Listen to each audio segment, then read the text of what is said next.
എനിക്ക് അധികം ഒന്നും ശ്രദ്ധിക്കാൻ പറ്റിയില്ല കൊച്ചിനെ നോക്കുന്നതുകൊണ്ട്. പക്ഷെ ഞാൻ കേൾക്കുന്നതിൻ്റെ ഇടയിൽ എന്നെ സ്പർശിച്ചൊരു കാര്യം ഇതായിരുന്നു. പാപിനിയ സ്ത്രീയുടെ കാര്യം പറഞ്ഞപ്പോൾ ബ്രദർ പറഞ്ഞത്, ദൈവം ഈശോ പറഞ്ഞു ഞാൻ നിന്നെ വിധിക്കുന്നില്ല എന്ന് പറഞ്ഞു. ഞാൻ പറയാൻ വന്ന കാര്യം ഞാൻ മറന്നുപോയി. അവിടെ ഇവിടെ വരെ നടന്നു വന്നപ്പോഴേക്കും ബ്രദർ പറയായിരുന്നു, ഈശോ വിധിക്കാഞ്ഞത് ഞാൻ നിന്നെ വിധിക്കുന്നില്ല എന്ന് പറഞ്ഞു. കാരണം ദൈവം വന്നത് പാപിയെ വിധിക്കാനല്ല, പക്ഷെ പാപം ഈശോയുടെ മേൽ തന്നെ ഏറ്റെടുക്കാൻ വേണ്ടിയാണ് കർത്താവ് വന്നതെന്ന് പറഞ്ഞു. അപ്പോൾ എൻ്റെ മനസ്സിൽ തോന്നുന്നത്, നമ്മളെപ്പോഴും പാപം ചെയ്യുമ്പോൾ, ഞാനൊരു പാപം ചെയ്താൽ കർത്താവിലേക്ക് തിരിച്ചു പോകാൻ എപ്പോഴും നമ്മുടെ മനസ്സിൽ ഒരു പേടിയാണെന്ന് വെച്ചാൽ, ദൈവം എന്നെ വിധിക്കുമോ, ഞാനിങ്ങനെ ഒരു കുറ്റം ചെയ്തു പോയല്ലോ, കർത്താവ് എന്നെ പറ്റി എന്തായിരിക്കും വിചാരിക്കുന്നൊരു പലപ്പോഴും നമ്മുടെ മനസ്സിലുള്ളൊരു ചിന്തയാണ്. ദൈവത്തിലേക്ക് തിരിച്ചു പോകാൻ ഒരു തടസ്സമായി നിൽക്കുന്ന ചിന്തയാണ്. അപ്പം ഇന്ന് ഞാനിത് കേട്ടപ്പോൾ ഞാൻ ആലോചിക്കുമായിരുന്നു, ഒരിക്കലും ഞാൻ അങ്ങനെ ചിന്തിക്കേണ്ട കാര്യമില്ല. കാരണം ഞാൻ ചെയ്ത പാപം ദൈവം ഓൾറെഡി ഏറ്റെടുത്ത് കഴിഞ്ഞു. പിന്നെ എന്തിനാ ഇനി കർത്താവ് എന്നെ വിധിക്കുന്നത്, ഞാനിങ്ങനെ ഒരു പാപം ചെയ്തെങ്കിലും. അപ്പോൾ എൻ്റെ മനസ്സിൽ, അപ്പോൾ ഇത് എൻ്റെ മനസ്സിൽ കൂടെ പോയപ്പോൾ പെട്ടെന്ന് എൻ്റെ മനസ്സിൽ റോമൻസ് 8:1 വചനം ഓർമ്മ വരുമായിരുന്നു. Therefore there is no condemnation for those who are in Christ Jesus. അപ്പോഴാണ് എനിക്ക് സ്ട്രൈക്ക് ചെയ്തു, ഇതാണ് ഈ വചനത്തിൻ്റെ അർത്ഥം. അപ്പം ഞാൻ എപ്പോഴും ഞാൻ ആ വചനം വായിക്കുമ്പോൾ എൻ്റെ മനസ്സിൽ തോന്നുമായിരുന്നു, എന്തുകൊണ്ടാണ് അങ്ങനെ പറയുന്നത്, therefore there is no condemnation. കാരണം ഞാൻ പാപം ചെയ്യുന്നുണ്ട്, പിന്നെ എന്തുകൊണ്ടാണ് എനിക്ക് കോണ്ടംനേഷൻ ഇല്ല എന്ന് പറയുന്നത് എന്താണെന്ന് പലപ്പോഴും ഞാൻ ആലോചിച്ചിട്ടുണ്ട്. ഇപ്പോൾ അവസാന വിധിയിൽ ദൈവം എന്നെ വിധിക്കില്ലേ, കാരണം ഞാൻ തെറ്റ് ചെയ്തു, വിധിക്കാതെ എങ്ങനെ അതൊന്ന് കറക്റ്റ് ചെയ്യാൻ പറ്റും. പക്ഷെ ഇന്നെനിക്ക് ആ പോയിന്റ് സ്ട്രൈക്ക് ചെയ്തപ്പോൾ, ദൈവം വന്ന് പാപിയെ വിധിക്കാനല്ല, പാപം സ്വയം ഏറ്റെടുക്കാൻ. അപ്പോൾ ദൈവം ഓൾറെഡി ഏറ്റെടുത്ത് കഴിഞ്ഞ പാപത്തിന് പിന്നെ എന്തിനാ ദൈവം വിധിക്കുന്നത്, ദൈവം അത് ഓൾറെഡി ഏറ്റെടുത്ത് അതിൻ്റെ ശിക്ഷ അനുഭവിച്ചു കഴിഞ്ഞു. ഞാനപ്പോഴാണ് എനിക്ക് മനസ്സിലായത് ഈ വചനം പരിശുദ്ധാത്മാവിൽ എനിക്ക് ഓർമ്മ കൊണ്ടുവന്നത്, therefore there is no condemnation for those who are in Christ Jesus. അപ്പം നമ്മൾ പാപം ചെയ്താലും ഇനിയും നമ്മൾ ഫ്യൂച്ചറിൽ പാപം ചെയ്താലും നമുക്ക് അതിനൊരു വിധി ഇല്ല എന്നിങ്ങനെ എൻ്റെ മനസ്സിൽ ബോധ്യം വരികയായിരുന്നു. കാരണം കർത്താവ് അതിനുള്ള വിധി ഓൾറെഡി ഏറ്റെടുത്ത് കഴിഞ്ഞു. Praise the Lord. Thank you. അപ്പൊ ഇത് കേൾക്കുമ്പോൾ പെട്ടെന്ന് നമുക്കുണ്ടാകുന്ന ഒരു പ്രശ്നം, അപ്പൊ പിന്നെ ഇങ്ങനെ പറയുകയാണെങ്കിൽ പിന്നെ ആളുകൾ ഇഷ്ടം പോലെ പാപം ചെയ്യുമെന്നുള്ളൊരു, അതാണ് നമ്മൾ ആ സമരിയ ഫരിസേയർ കണ്ടോ, അവർക്ക് ചെയ്യാൻ പറ്റണില്ല. യേശുവിൻ്റെ അനുഭവം വന്നപ്പോൾ അപ്പൊ നമ്മൾ മനസ്സിലാക്കേണ്ടത്, it's not only there is no condemnation but also that person will be transform to a new creation. ആ യേശുവിൻ്റെ അനുഭവിക്കുന്ന ആള് ഒരു പുതിയ സൃഷ്ടിയാകുകയും then he cannot do sin. പക്ഷെ എങ്കിലും ആ ഒരു ട്രാൻസിഷൻ സ്റ്റേജിലാണ് നമ്മളിപ്പോൾ. നമ്മൾ പല പാപങ്ങളും ചെയ്യാൻ ഇരുന്നത് ഇപ്പം ഇല്ല, എങ്കിലും ഇപ്പോഴും ചിലതെല്ലാം നമ്മളിൽ ഉണ്ട്. അതിൻ്റെ കാരണം നമ്മൾ പൂർണ്ണമായിട്ട് ഈ ദൈവനീതി, ദൈവത്തിൻ്റെ ഈ കരുണ, ദൈവത്തിൻ്റെ പരിശുദ്ധാത്മാവിൻ്റെ പൂർണ്ണമായിട്ടുള്ള അനുഭവത്തിലേക്ക് ഇനിയും വന്നുകൊണ്ടിരിക്കുകയാണ്. We are in the process. അപ്പം അതുകൊണ്ട് ഇപ്പം എപ്പോഴും ഞാനിത് പറയുമ്പോൾ, അയ്യോ ഇങ്ങനെ പറയുകയാണെങ്കിൽ പിന്നെ ആൾക്കാർ എന്ത് ചെയ്യാം. പക്ഷേ ഇത് ശരിക്കും വിശ്വസിക്കുകയാണെങ്കിൽ ചെയ്യാൻ പറ്റില്ല. കാരണം ക്രിസ്തു അവരിൽ ഉരുവായിരിക്കുന്നു. മാത്രമല്ല, അതാണ് ഈശോ പറയുന്നത്, you will know the truth and the truth will set you free. നിങ്ങൾ സത്യം അറിയുകയും സത്യം നിങ്ങളെ സ്വതന്ത്രമാക്കുകയും ചെയ്യും. നമ്മുടെ ഒരു ഇന്റലക്ച്വൽ ആയിട്ടുള്ള ഒരു കാര്യമില്ല. ഇപ്പൊ ചിലർ പറയും, നിനക്ക് അറിഞ്ഞൂടെ തെറ്റാണെന്ന്, പിന്നെ നീ എന്തുകൊണ്ടാണ് ഇവിടെ ചെയ്യണേ. നമുക്കെല്ലാവർക്കും അറിയാം തെറ്റാണെന്ന്. പക്ഷെ still inside us the sin is compelling us to do. ആ കമ്പലിംഗ് ഹാബിറ്റിൽ നിന്ന് കട്ട് ചെയ്യുന്നത് ക്രിസ്തുവിൻ്റെ കരുണയാണ്, പരിശുദ്ധാത്മാവിൻ്റെ പ്രവർത്തനമാണ്. അപ്പൊ പരിശുദ്ധാത്മാവിൻ്റെ പ്രവർത്തനത്തെയും ഈശോയുടെ കരുണയെയും ഈശോയുടെ കൃപയെയും, അതാണ് കൃപ നമ്മളിലേക്ക് വന്നു കഴിയുമ്പോൾ ദൈവീകത നമ്മളിൽ വന്ന് നമ്മളിലുള്ള മാനുഷികതയെ ദൈവീകരിച്ചു കഴിയുമ്പോൾ നമ്മൾ വേറൊരു വ്യക്തിയായി മാറും. Very good. ഇനിയും somebody else can come please. Yes. കേട്ടോ, ഈ ഷെയറിംഗ് അല്ല എൻ്റെ ടോക്കിനേക്കാൾ കൂടുതൽ ഇഷ്ടമാണ് ഇപ്പോൾ. ആണോ?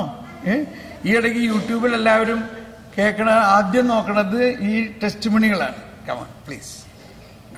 എനിക്ക് എൻ്റെ മനസ്സിൽ തട്ടിയത് ബ്രദർ പറഞ്ഞില്ലേ, മത്തായിയുടെ ഭവനത്തിലേക്ക് ഈശോ കടന്നു ചെല്ലുന്നു. മത്തായിയെ നോക്കിയപ്പോൾ മത്തായിക്ക് കരുണ ലഭിച്ചു.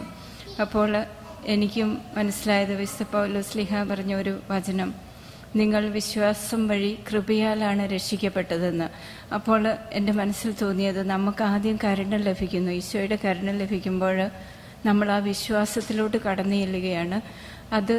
അതുവഴി നമ്മളിലോട്ട് ദൈവത്തിൻ്റെ കൃപ ഒഴുകുകയും നമ്മൾ അതുവഴി ദൈവത്തിൻ്റെ മക്കളായിട്ട് ദൈവിക സ്നേഹത്തിൽ നിറഞ്ഞ് നമ്മൾ ജീവിക്കുകയും ചെയ്യുന്നു എന്നുള്ളതാണ് എന്നെ ഏറെ സ്പർശിച്ചത്. അപ്പോൾ നമ്മളെല്ലാവരും ആ ദൈവത്തിൻ്റെ കരുണ എങ്ങനെയാണ് ഈശോ നമ്മളിലോട്ട് ആ കരുണ ചൊരിയുകയും അതുവഴി നമ്മളിൽ വിശ്വാസം കൂടുതൽ വർദ്ധിക്കുകയും ചെയ്യുമ്പോൾ ദൈവത്തിൻ്റെ കൃപയാൽ നമ്മൾ നിറയുന്നു എന്ന്, അതാണ് എനിക്ക് ഇന്ന് ഏറ്റവും സ്പർശിച്ചത്. ദൈവമക്കളായി തീരുന്നു എന്നുള്ള ആ പൂർണ്ണമായത്.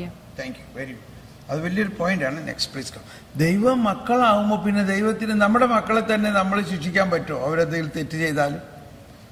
അത് ഞാൻ പിന്നെ എക്സ്പാൻഡ് ചെയ്യാം.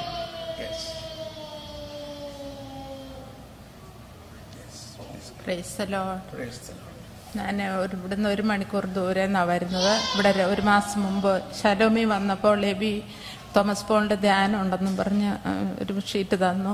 പക്ഷെ അന്നൊന്നും വരുമെന്നൊന്നും അതിനെ യാതൊന്നും ആഗ്രഹിച്ചു പോലും ഇല്ല വരാൻ. പക്ഷേ ഇപ്പം കഴിഞ്ഞ ദിവസം സിസ്റ്റർ ലിസി വിളിച്ചിട്ട് പറഞ്ഞ്, ബ്രദർ പറഞ്ഞാൽ ഫ്രീയാന്ന് പറയുമ്പോൾ നമുക്ക് ഇച്ചിരിയുടെ ആകാംക്ഷ തോന്നുമല്ലോ. അവർ ലിസി വിളിച്ചിട്ട് പറഞ്ഞ്, ഞങ്ങളുടെ അവിടെ ഒരു മോളിയുണ്ട്, മോളിയും കൂട്ടി വരണേന്ന് പറഞ്ഞ് വിളിച്ചു. മോളിക്ക് അസൗകര്യം. അപ്പം ഞാൻ ഓർത്ത് എങ്ങനെയാണ് ഇവിടെ എത്തും.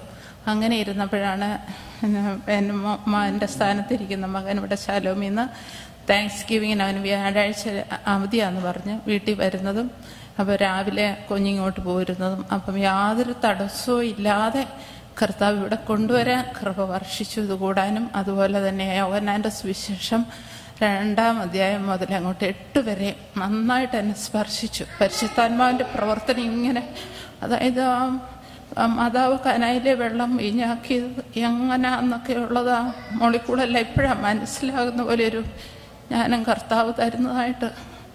പിന്നീട് ആ നിക്കോമോദോസ്, ഇത്രയും പണ്ഡിതനായ നിക്കോമോദോസിൻ്റെ കയ്യിൽ എല്ലാം ഉണ്ടായിട്ടും നിക്കോമോദോസ് വന്ന് പറയുന്നു, ഇപ്പോഴാണ് എനിക്ക് മനസ്സിലാകുന്നത് നീ ആ ദൈവത്തിൻ്റെ പുത്രനാന്ന്. അത് കഴിഞ്ഞ് ഒന്നും അറിവില്ലാത്ത എന്നെ പോലെ ഒരു അറിവില്ലാത്ത ഒരു സ്ത്രീ ആയിരുന്നു.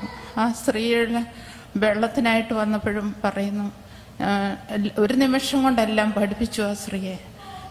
ഇപ്പോൾ അവളങ്ങ് പ്രഘോഷിച്ചു തുടങ്ങി. വെള്ളവും കുടവും എല്ലാം മറന്നുപോയി, പ്രഘോഷിക്കാൻ പോയി. അതുപോലെ അടുത്ത സ്റ്റെപ്പിലേക്ക് പോകുന്നു. 38 വർഷമായ രോഗി, അതിനെയും ഇത്രയും വർഷം രോഗിയായിരുന്ന അവനെയും ഉയർത്തുന്നു.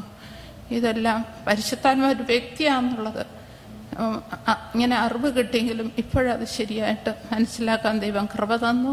Price the Lord. നന്ദി. Next please.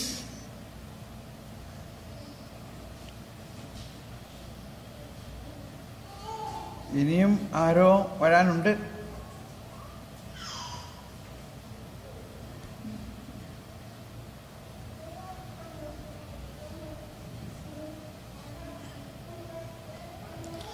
നമ്മൾ മക്കൾ എന്നുള്ള അവസ്ഥയാണ് നമ്മളിപ്പോൾ മാമോദീസായിലൂടെ ഈശോയിൽ വിശ്വസിക്കുന്നത്. അപ്പം മക്കളാണെങ്കിൽ ഇപ്പം നമ്മുടെ വീട്ടിലൊരു വേലക്കാരൻ, അവൻ 1000 രൂപ കട്ടെടുത്തു, $1000 കട്ടെടുത്തു. അവൻ എന്ത് ചെയ്യും? അവനെ പിരിച്ചുവിടും. പക്ഷെ പിറ്റേ ദിവസം നമ്മുടെ മകൻ $1000 കട്ടെടുത്തു, അവനെന്ത് ചെയ്യും?